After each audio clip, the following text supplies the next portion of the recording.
Dawnbringer, Book 2, Chapter 15, Descent, Part 2.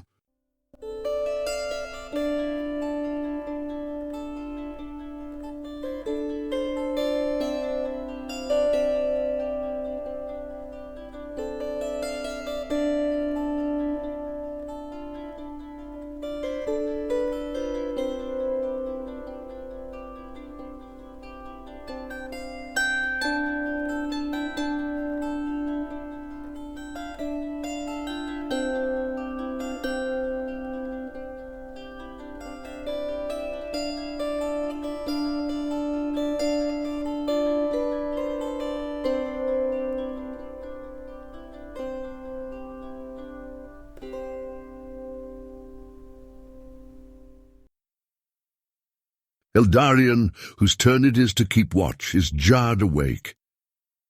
He looks around anxiously but sees nothing. The night is dark and still, with no more than a whisper of wind in the trees and a partial moon shining in the sky, whose light is shaded by a fabric of clouds that moves slowly across the firmament. He rubs his eyes and runs his hands through his hair, frustrated with himself for falling asleep on watch. He reaches out in his memory for some cause for his sudden awakening, an awakening permeated by anxiety, even fear, but he finds nothing. Perhaps it was no more than the subconscious awareness that he was meant to be awake, keeping guard over the camp, which stirred him awake again. Preoccupied with these thoughts, it is a good 10 or 15 minutes before he looks back over his sleeping companions and realizes that Tiliana is gone. He hurriedly awakes the others, saying to them, "Forgive me, but I fell asleep while keeping watch, and now I see that Tiliana is not here. Did she say anything to you?" But they all respond in the negative. "That is unsettling," sighs Rawlane, rising to his feet and shaking off the sleep that clings to him. "This makes some sense of my dream," Syrian says hesitantly. "Or at least I think it does." "What do you mean?" Eldarion asks. "It was more a nightmare, really." "So they are back?" "Most certainly." Syrian begins. "You see, I dreamed this time of a shadow in the darkness hunting us like a wolf hunts its prey. As the wolf steals away a sheep from the herd in the dark of night, so I dreamed of the shadow, or rather, whatever creature concealed itself in shadow, stealing away the members of our company one by one until only I was left." "I fear that this was more real than just a nightmare," says Rawlane, pulling his bow and quiver over his shoulder and then slipping his axe handle into his belt. "I suppose we should hurry if we are to have any chance of saving her." "I agree. I see no other reason for her disappearance but this." Eldarion agrees, grabbing his weapons as well. "But how was she taken without any of us noticing? That perhaps unsettles me most of all." Then Elmarie, who has stood in silence at the edge of the grove since awakening, turns back and says, "I sense her in the direction of the castle. I know not how far or near, but I agree. Let us grab what we need and go." And so they proceed through the night with only a single torch and the pale light of the moon to light their way through the darkness. And as they pass into the narrow gorge, following the dry riverbed, the light from the sky is all but blotted out, and they must pick their way among rocks in the orange light of the flame that dances against the floor and the walls and casts their shadows like massive shapes, morphing and changing with every movement. Rawlane walks in the lead, the torch in his hand, followed directly by Eldarion, for they both have the experience of hunting, or being hunted, in the night, and their senses are keen. Syrian and Elmarie are a few feet behind, their hands interlocked both for balance as for security, in order to prevent one or the other disappearing without notice, whether through an accident in the darkness or through the malice of the shadow that hunts them. Like this, they continue, slowly, both through the rough narrowness of the path that more or less forces them to walk in the riverbed itself, and through their care in searching all the ground they pass for signs of Tiliana or the creature that has taken her. I feel both fear and grief. Says Elmarie. Her fear and grief. I do believe that she came this way. She's probably already in the castle, or wherever else that shadow creature dwells. Says Rorlain. If Syrian's dream was in any measure true. Yet I would be happy to find that it was wrong. Eldarion says. Even if I can currently think of no alternative. And so they come to the far end of the gorge and find the land and sky opening out before them. The mountains black shapes against a dark sky, their forms visible only by their subtly darker hue, and their lack of stars against the millions upon millions of stars that burn in the firmament above them. Little more is visible than this, and they continue forward only with trust and desire, seeing no more than a few yards ahead of them, illumined by the torch in Rorlain's hand. As they pass another grove of trees, Eldarion for a moment sprints away into the darkness, only to return just as quickly, carrying a fallen branch which he prepares and then holds to Rorlain's torch until it too catches fire.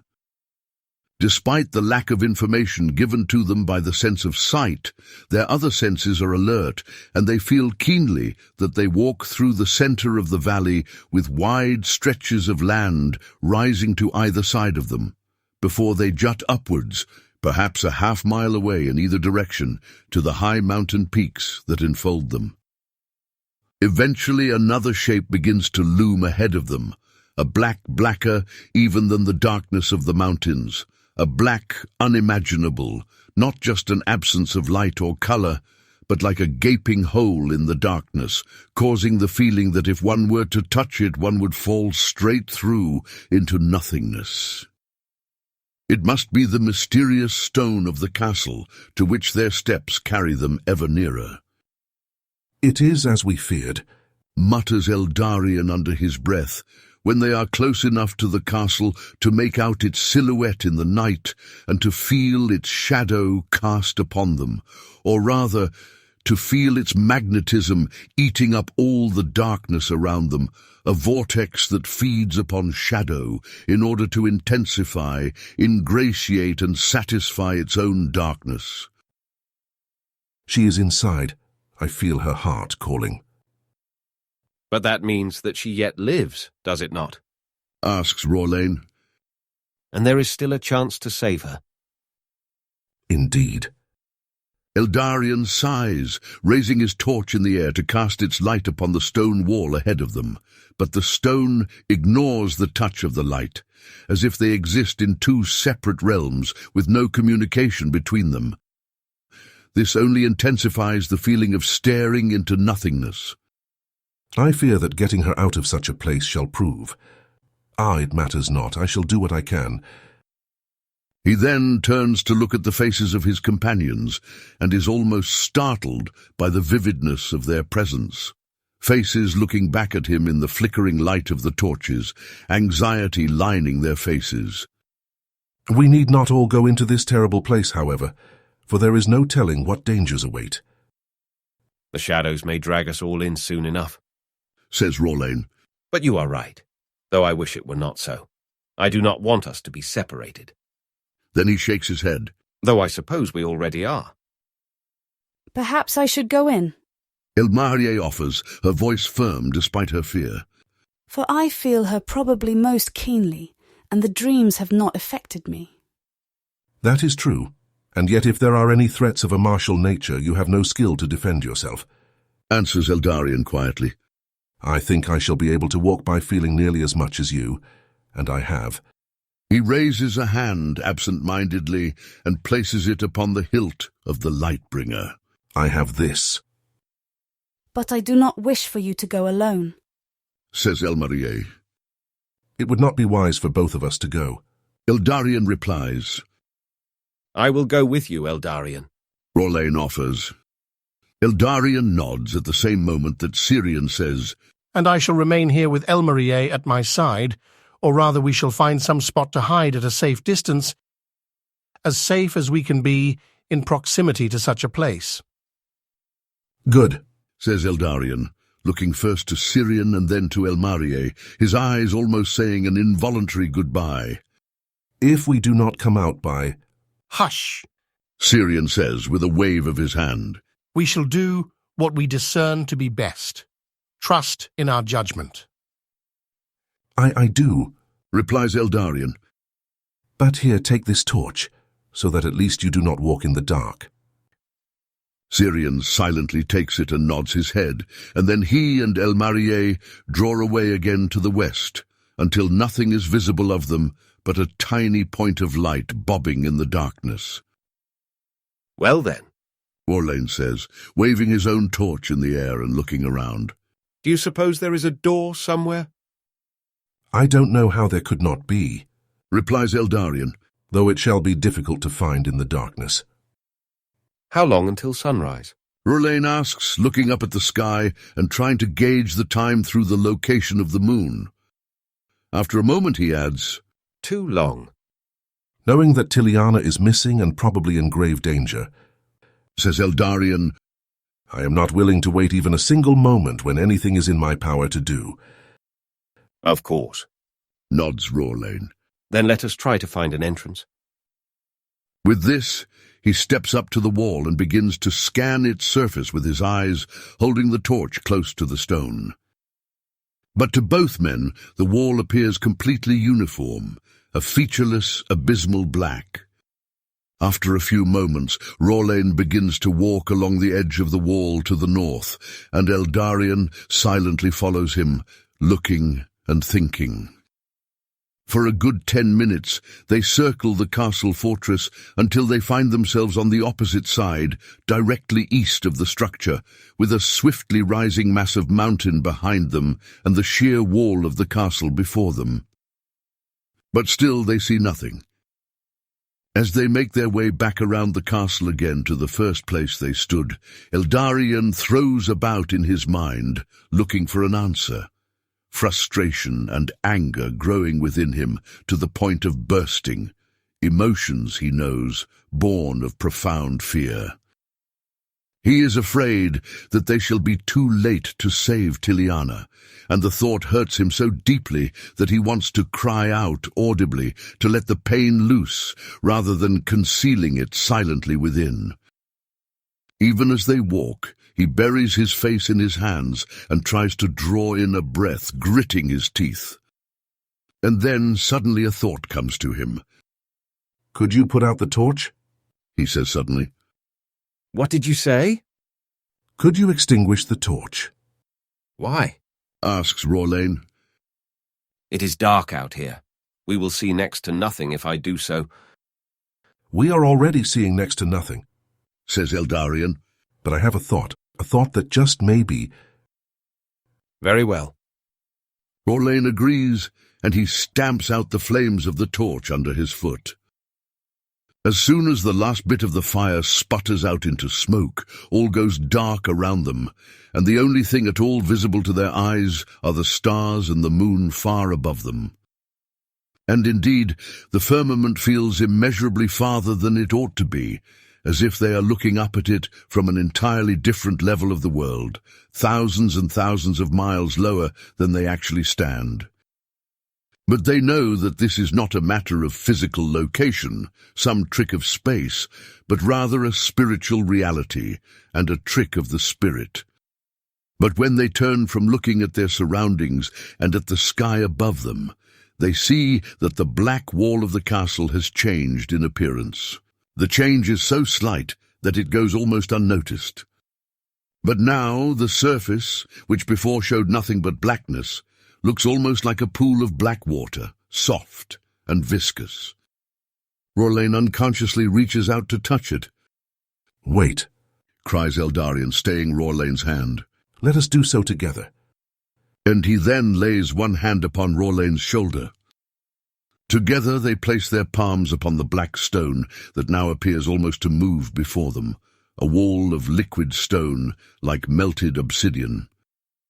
And once their hands touch the wall, they find it giving way before them, or rather they find it pulling them in. It takes only a moment and they, as it were, fall into the surface of the black water, They fall horizontally into the darkness, only immediately to emerge, still standing, on the other side. They now find themselves in a wide courtyard of pure black stone. Floor and wall, and indistinguishable shapes can be made out before them, perhaps buildings of some kind, though it is too dark to see. Now that the torchlight has been extinguished, the stone looks different, and yet its viscous, ever-moving appearance has passed. It looks now like glass. What in the world is... Rolain begins to ask, but his voice fails in his throat, as the stone changes again, and now becomes reflective like a mirror.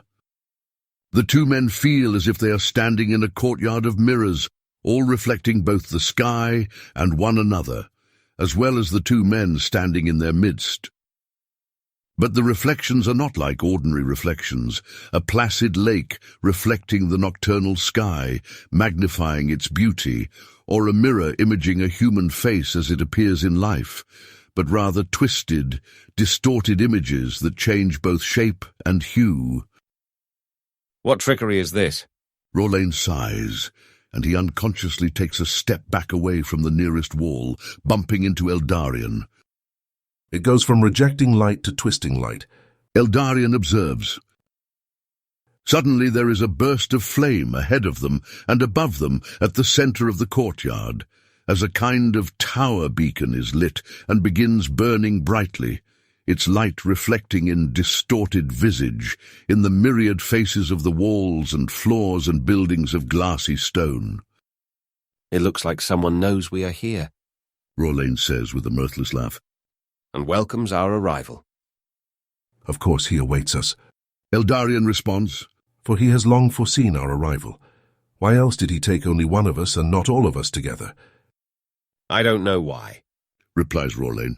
It would seem easier to take us all, to imprison and destroy us all at once, unless this creature, whatever it may be, prefers a game of cat and mouse. But I know nothing of its purpose. I think it is exactly as you said. Eldarion breathes, his voice a hoarse whisper. The being that dwells here prefers a game, and we have just stepped into the trap. It is his greatest pleasure, though joy he knows not nor true rejoicing, to trap the living in the prison of their own fears, in the corridors of their own minds. And this fortress of his serves such an end, though if it also has other ends I know not. How do you know this? Asks Rolain. I feel it, his intent, answers Eldarion. His presence surrounds us, oppressive and unwelcome, like eyes watching in the darkness preparing to strike. We cannot get out. Eldarion interrupts suddenly, his voice intense. Not right now, anyway. All possibility of escape has been taken from us. The walls are impassable. But then he turns and looks deeply at Rolain, pain and compassion in his eyes. But do not despair, there may yet be hope. I only wish that you were not here with me. I would not be anywhere else, Eldarion. Rolain says, and then he adds, though with the words his voice falters. Whatever shall be, shall be. You are right. Eldarion agrees. I am sorry for what I said. I am grateful that you are here, though I wish that the danger would threaten me alone.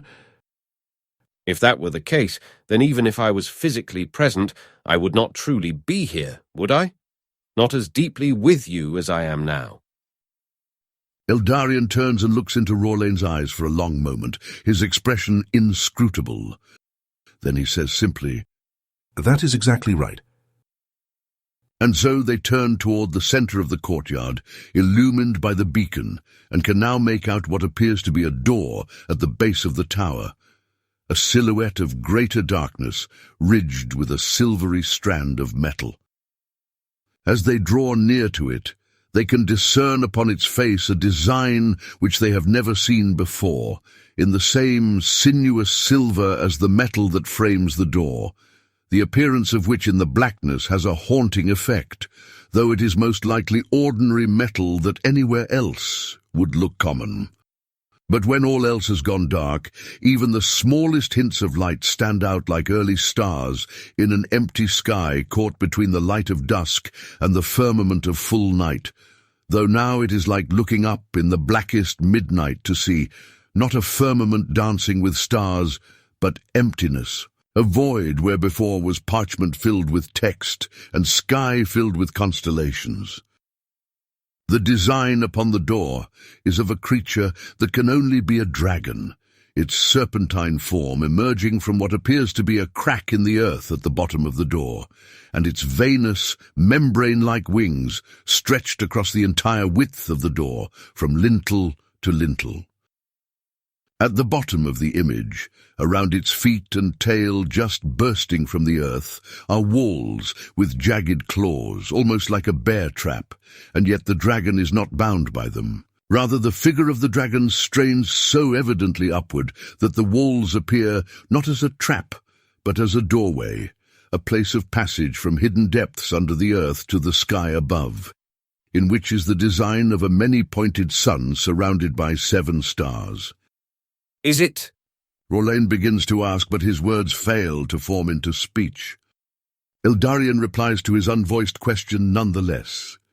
Devourer of the light and bane of the blessed, that is what the ancient serpents have been called, and the place of their birth or passage seems clearly to be this very castle. Let us only hope we don't encounter one, Rolain says. Indeed. But what I don't understand, He continues, is this. I expected to feel differently here in the castle than I do. I mean, it is bizarre and unusual, and I feel a sense of being trapped, of suffocation, but it is only a fraction of what I expected to feel. I agree, says Eldarion. I fear that he is only toying with us, withholding himself until it is his pleasure to snap the trap shut. But why, if you feel as I, do you speak so firmly? Asks Rolain. After my prolonged encounter with the creature of darkness, Maggot, it is as though my heart remembers the scars and the kind of power that inflicted them. I can recognize a similar presence here, hovering just beyond my consciousness, like movement in the corner of my eye that, when I turn to look at it, is just as quickly gone. Well, that does not bring me any solace. Me neither. Eldarion says with a nod. Particularly since we must pass into this darkness for the sake of our friend and companion. Rolain does not question Eldarion's resolve, for he shares it. After all, if Eldarion had not been willing to walk into darkness in the slim hope of rescuing him, he himself would no longer enjoy the breath of life. If the same gift can be extended to Tiliana, then he does not hesitate to do so. Is there a way to open the door? He asks after a while. Eldarion breathes deeply as if in thought before answering. Steel yourself, for I know not what comes. He then steps forward until he is only a foot or two from the door and says, We are here for our companion, and we request entrance. Suddenly, a sinister laughter echoes throughout the courtyard, though its point of origin is unclear, or rather it originates all around them, as if from the very walls of the castle. But as soon as the laughter rises, it also dies away. It is followed by a voice pressing upon the fringes of their minds, a voice which they both hear in equal measure. You address the Lord of Mares with such audacity. You could at least address me with respect befitting my power, at least until you bow before me in perfect obeisance. None bow before you but in fear. Eldarion retorts in an audible voice. That is not true, petty little man. Many bow before me in awe of my majesty and my might. Though you speak truly that my greatest delight is to instill fear in the living and terror in their rest. Why do you call yourself the Lord of Mares? Rolain asks, a combination of anger, resentment, and curiosity blending within him, though it is not the curiosity by which one wishes to learn about the world bathed in daylight and beauty, but rather that by which one wishes to solve a troubling problem or to protect oneself against an evil. It is simply the desire to know, to grasp for some sense of safety and strength by giving a name to one's opponent, who otherwise remains entirely intangible, and in this intangibility all the more threatening. You think that the answer to such a question would be obvious? The voice replies in its mind speech. I am the weaver of dreams and the afflicter of sleep, though even in waking, I enjoy making my presence known. Fear is my domain, and terror is my game, though not in many long years have any of the living come to my castle, nor entered within its courts. Are you going to let us in or not? Eldarion asks firmly. That is your intention, is it not? At first, the voice does not speak. Instead, a crease appears in the door's center and it parts, swinging inward to reveal a dark corridor sloping immediately down before them. Then the voice says simply, Let the games begin. Rolain takes a deep breath, a wave of fear washing over him, and says, So we go into the belly of the earth once again. I suppose there is no other way, is there? I wish there was. Eldarion replies, I know not if we shall return, but remember, fear is his weapon against us, the kind of fear that torments the mind and drives it to madness or despair. The Lord of Mares. Rolain breathes. Nightmares cannot harm us unless we yield to their bidding. But are all of our ill dreams really the fruit of his action? You know the answer as well as I. Answers Eldarion, turning for a moment again to his friend. You are right, Says Rolain. Most of the time it is no more than our own fears and the wounds of our hearts stirring the mind as it sleeps. But this, I fear this, for it shall be something else entirely. That is true, but we shall also be awake, and for no reason whatsoever may we give in to sleep, for then his dominion over us shall spread much further. With these words, Eldarion nods, and Rolain ignites his torch once again. Then the two together step through the threshold and into the darkness that awaits, laughter echoing in the courtyard behind them until it is shut out by the door that automatically closes once they are inside. The slope of the floor is steep beneath their feet, and they find it difficult to maintain their balance as they descend. This is also joined with a sense of disorientation, for the walls of the corridor are again of the dull black stone which absorbs rather than reflects light, and so the torch held by Rolain illumines the air immediately surrounding them, but no more than this. Otherwise they walk in complete blackness. After only a few minutes walking in the darkness, fear begins to grow on the horizons of their consciousness, a fear far beyond the natural threat of the situation in which they find themselves, which is itself already considerable. It is like malevolent eyes laid upon them from the darkness, watching them and instilling in them a feeling of dread and terror that makes it difficult to even take another step. But the gaze, or rather the threat that feels like an evil gaze, is not a personal force, though perhaps in it there are remnants of personhood long shattered and broken. It feels somehow anonymous, and yet for being anonymous it feels even more dangerous. For a person can be moved to pity, to compassion, or at least to reason. But when the person is effaced, and only a faceless force of evil and lust for power remains, no such resistance is possible. There is then no dialogue or even any argument. It is a sheer clash of wills, one will bound to a weak and yet richly beautiful heart and flesh, a living person with consciousness and desire and fear, with aspiration and hope.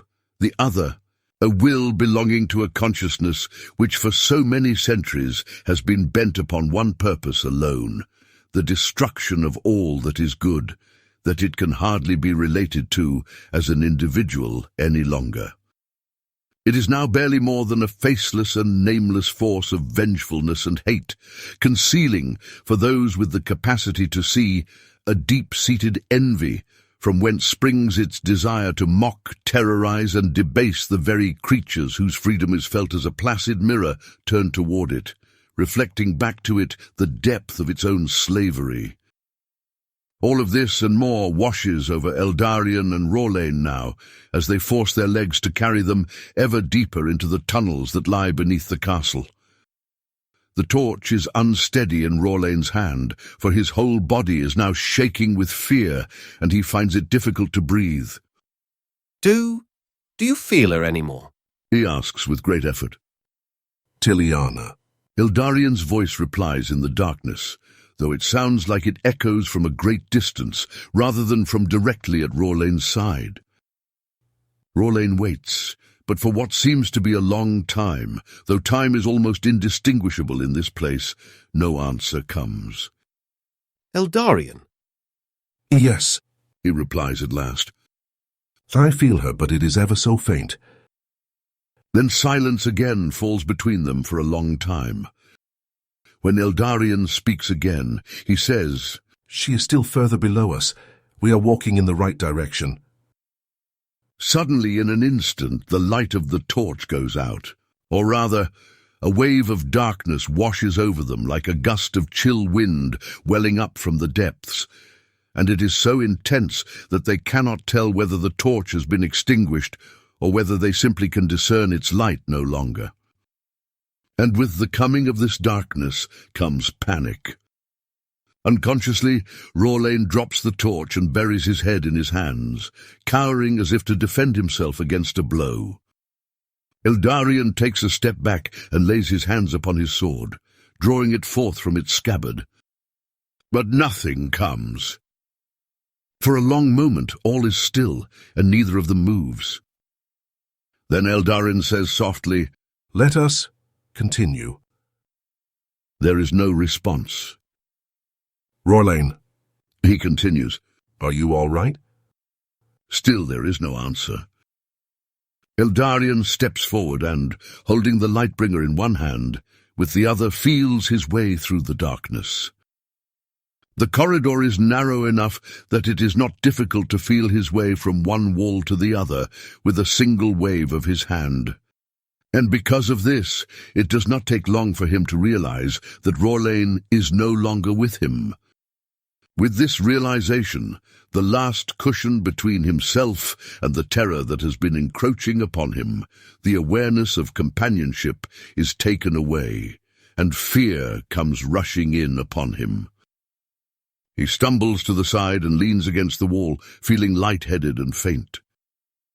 For a few long moments he can think nothing and give no voice to his heart, but instead simply remains still and silent under the crashing waves of fear and anxiety.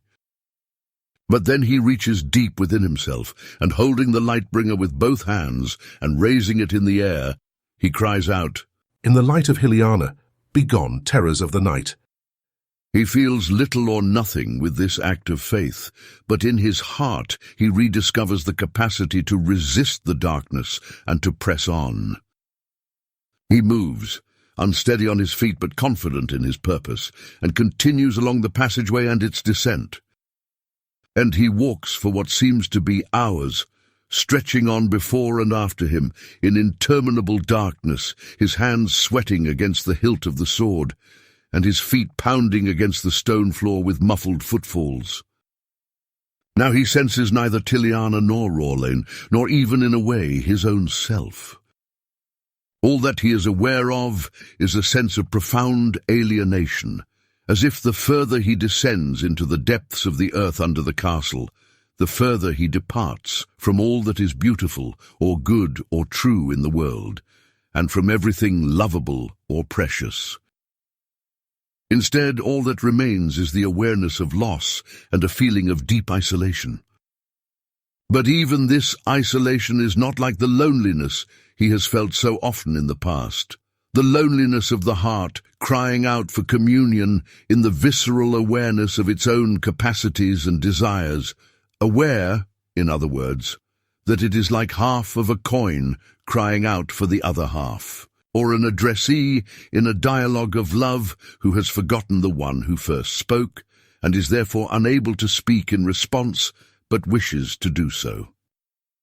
No, now all he feels is a pressing sense of numbness descending upon him, weighing on his mind, heart and body, until he fears that any moment he shall simply cease walking altogether and sit down on the cold stone to sleep forevermore.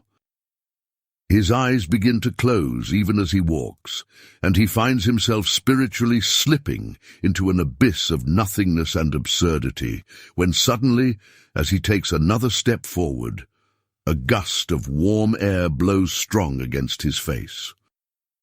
This stirs him into alertness for long enough to realize that he has just stepped out of the narrow descending corridor and onto a level floor.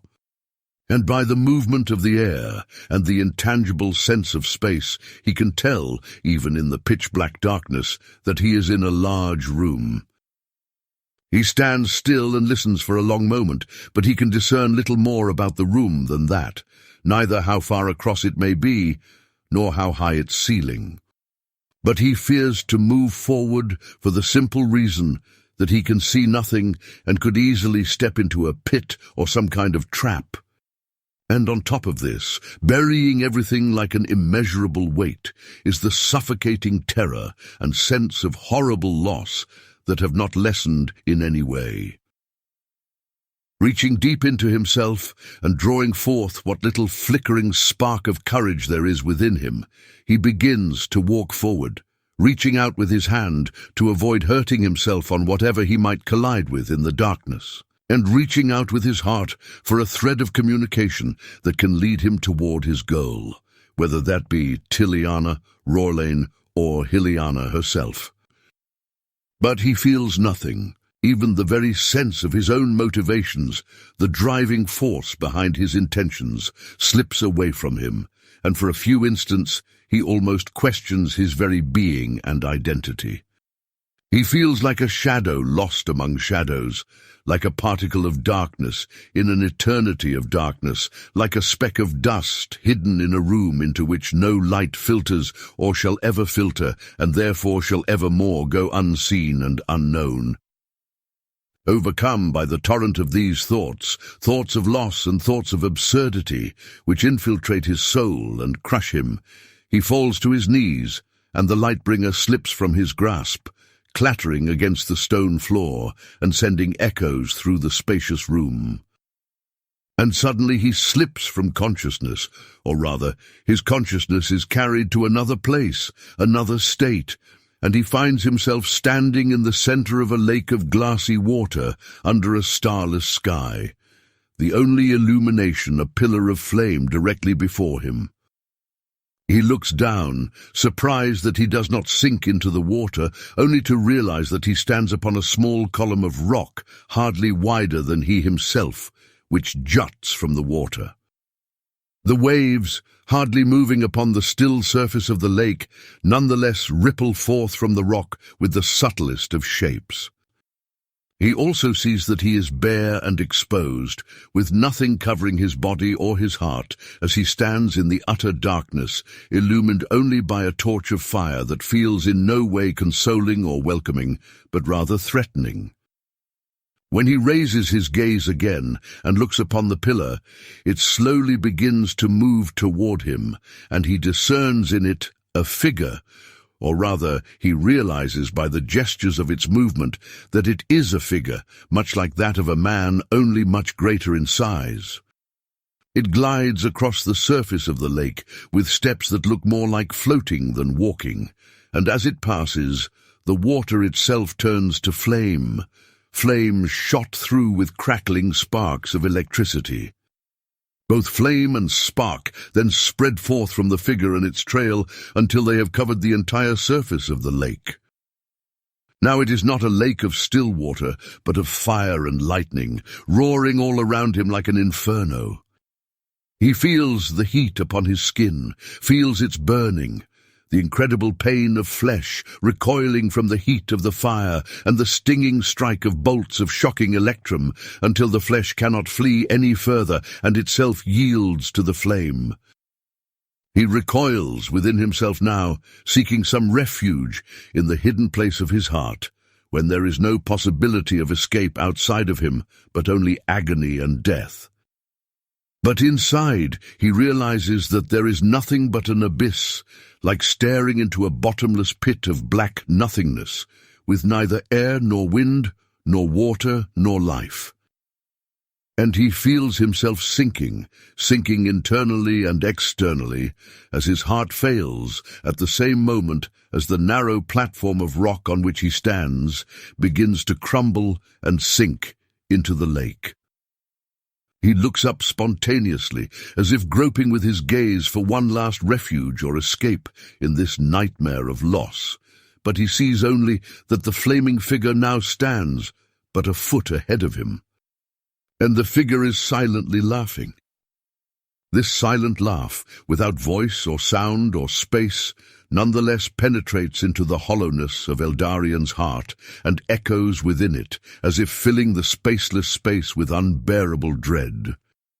For a moment, it seems that this wretched, mocking laughter, taking pleasure in his pain and despair as if it is the most delightful thing to witness, is the only real thing that there is or has ever been. And all at once, the platform beneath him gives way, and rather than sinking into the burning water, he finds himself falling, air whistling past his ears and sweeping away the flame and shock from his flesh. The laughter slips out of his soul now, and he hears it far above him, like an echo in a cavern, like a voice across a great distance, turning from laughter into rage. The voice fumes in frustration and defiance, though Eldarian does not know what it is against which the voice rebels. Soon the voice is so far away that he can no longer hear it. All he knows, rather, is his naked body falling through boundless space, falling for what feels to be an immeasurable amount of time. And then there are arms wrapped around him as he falls, unknown and unexpected and yet sure. A moment later he awakes and finds himself kneeling against the stone in the dark chamber, his body doused in sweat but unharmed. Raising his eyes, he sees a sword on the floor beside him, glowing with a brilliant and pure light. He reaches forward and takes it in his hand, and as he does so, the light expands, growing both brighter and extending its reach until even the furthest corners of the chamber are filled with light. He makes a movement as to stand, but his weakened body at first does not obey. He draws in a deep breath and cries out from the deep places of his heart, which in this moment find their voice again. And then he rises, with a tangible sense of arms lifting him from behind and imbuing him with strength. And then this presence flows into him, as if shattering the chaos that holds him bound and imbuing his body and spirit with the vigor that they had lost under the relentless assault of the darkness. And so he steps forward, drawn by the spark of a presence that he feels at the edge of his consciousness, toward the woman whom he entered this place of darkness to save.